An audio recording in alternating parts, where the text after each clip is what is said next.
마지막 한 해, 어떻게 보면은 이것이 마지막 기회인 것입니다. 오늘 아침에 갑자기 불현듯 생각이 떠오릅니다.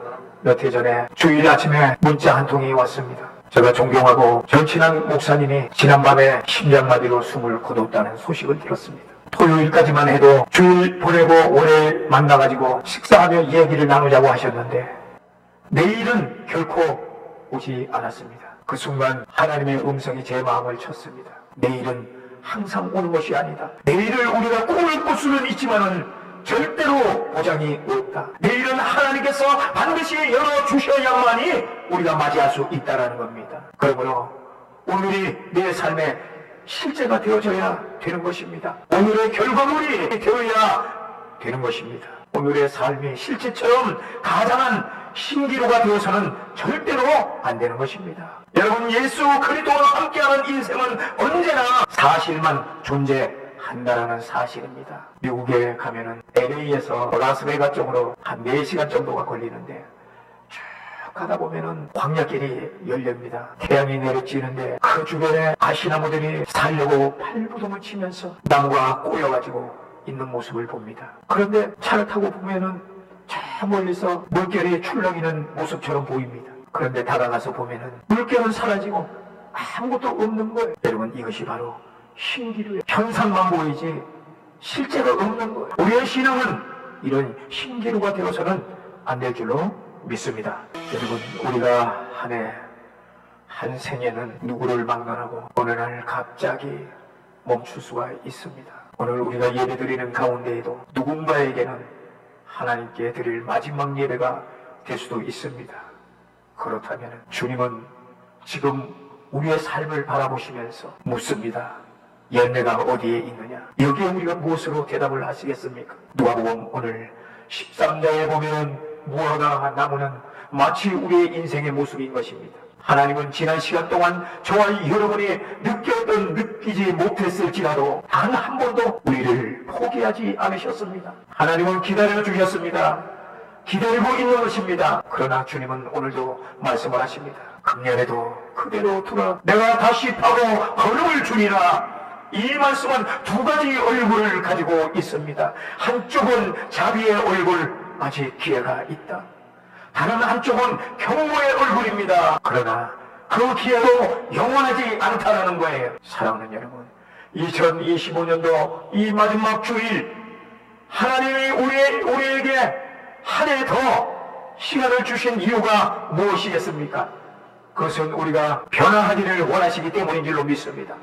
오늘 말씀을 통해서 열매 없는 신앙에서 깨어나서 회개의 열매로 다시 살아나는 은혜의 자리가 되시기를 바랍니다. 본문에 보면은 누가복음 13장 6절에서부터 9절에 열매 없는 삶에 대한 주님의 탄식이 나옵니다. 주님은 포도원에서 심긴 이 무화과 나무를 찾아서 열매를 구하셨습니다. 포도원에 심겨진 이 포도나무에 열매를 찾으셨다는 거예요. 주님은 이미 한 해, 두 해, 세 번째 해까지 열매를 계속 찾았으나 아무것도 발견하지는 못했어요. 여러분, 이 장면은 우리의 신앙을 비추는 거울인 것입니다. 하나님께서는 저와 여러분을 하나님의 밭에 심으셨습니다. 이사야 5장 1절에 보면은 하나님께서 극상품의 포도나무를 심기 위해서 거칠은 저 언덕바지에 돌을 빼내고 땅을 갈아엎고 숨터를 만들고 거기에 망대를 세우고 짐승이 들어오지 못하도록 울타리를 세워서 그 포도나무를 심었습니다.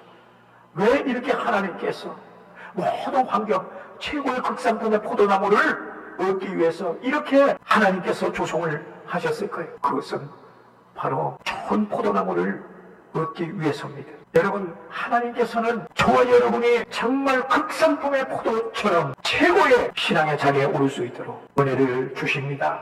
말씀을 주십니다. 환경으로부터 언제나 인내하시고 우리를 돌보아 주셨다는 겁니다.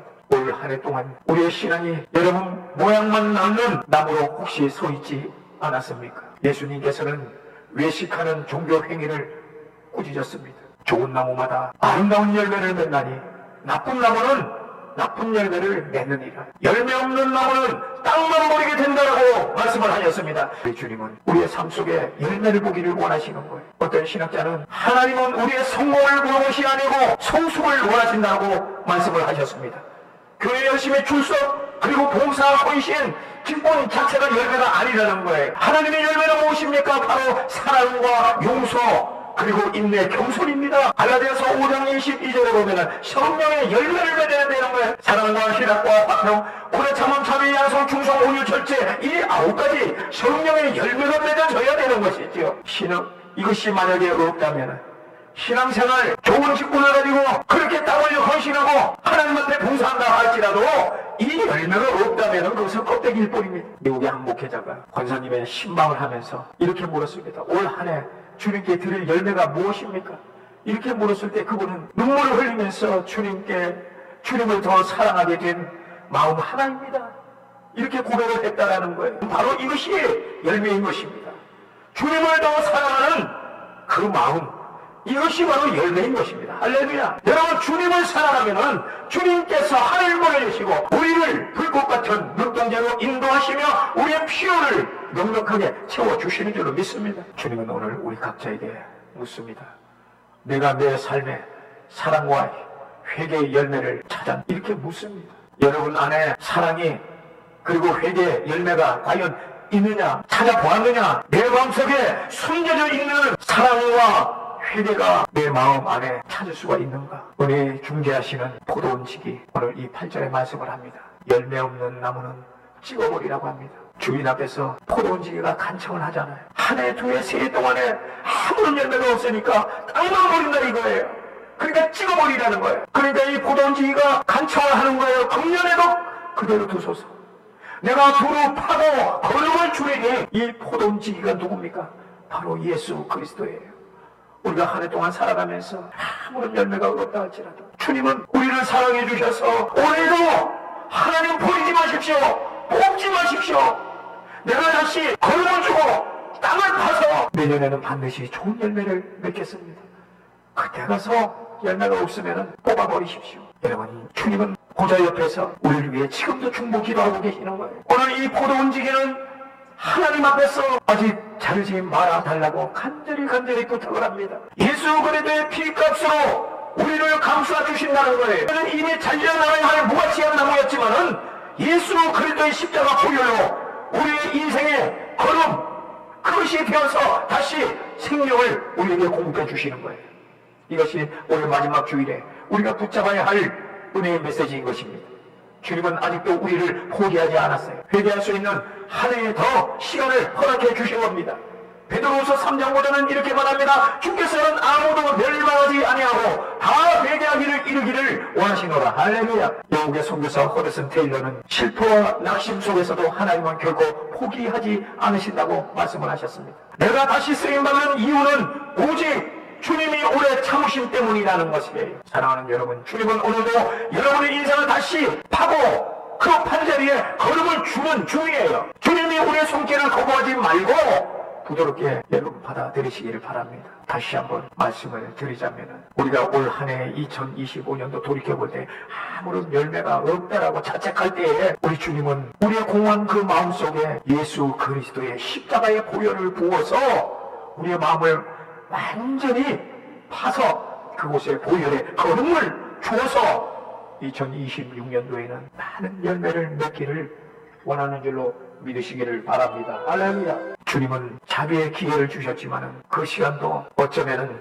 영원하지 않다라는 거예요. 오늘 성경 본문에는 한 해만 더 기회를 달라고 포도원 주인에게 간청을 합니다. 이것은 무엇을 말합니까? 그 기회가, 회개의 기회가 영원하지 않다라는 거예요. 은혜의 때는 바로 지금인 줄로 믿습니다. 회개의 문은 열려있지만 언제까지 열려있지 않을 수가 있다는 거예요. 이 말씀은 우리로 하여금 새해를 위한 결단의 문턱에 서게 합니다. 지난 한 해 동안에 놓쳤던 그 말씀들이 게을렀던 사랑의 실천, 미뤄왔던 용서, 손내밈을 이제 행하시기를 바랍니다. 요한복음 15장 8절에 보면 선언합니다. 너희가 열매를 많이 맺으면 내 아버지께서 영광을 받으실 것이요 너희가 내 제자가 되리라. 19세기 부흥사 무디가 이렇게 말씀을 합니다. 그가 어느 날 집회에 갔는데 무신론자 청년에게 복음을 들려주었습니다. 그런데 그 복음의 부흥의 마지막 날 그 청년은 결심을 하지 못했습니다. 결단을 내리지 못하고 돌아갔습니다. 그런데 안타깝게도 그 주에 세상을 떠나고 말았습니다. 모디 목사는 평생 그 사건을 기억하면서 결단은 내일이 아니라 바로 지금이라는 거예요. 그리고 외쳤습니다. 하나님께서는 우리에게 허락하신 이 금년에도 그대로 두시는 은혜의 시간이 끝나기 전에 회개의 열매를 맺어서 아버지께 영광을 돌리는 새해를 맞이해야 될 줄로 믿습니다. 2025년도 마지막 이 주일 여러분 우리에게 열매를 보자고 주님은 말씀을 하십니다. 이 시간 우리가 결단하며 기도해야 합니다. 주님 제 인생의 밭을 다 갈아엎어 주옵소서. 주님이 기뻐하시는 사랑과 회개의 열매를 새 풍성히 맺게 하여 주옵소서. 여러분 이렇게 기도해야 합니다. 하나님은 우리를 아직 찍지 않으셨습니다. 지금까지 기대하고 있습니다. 지금까지 기다리고 있습니다. 그러므로 이제 우리가 열매로 살아내시기를 바랍니다. 주님 다시 오실 때 부끄럽지 않는 무화과 나무로 서는 우리 모두가 되기를 주의 이름으로 축원합니다.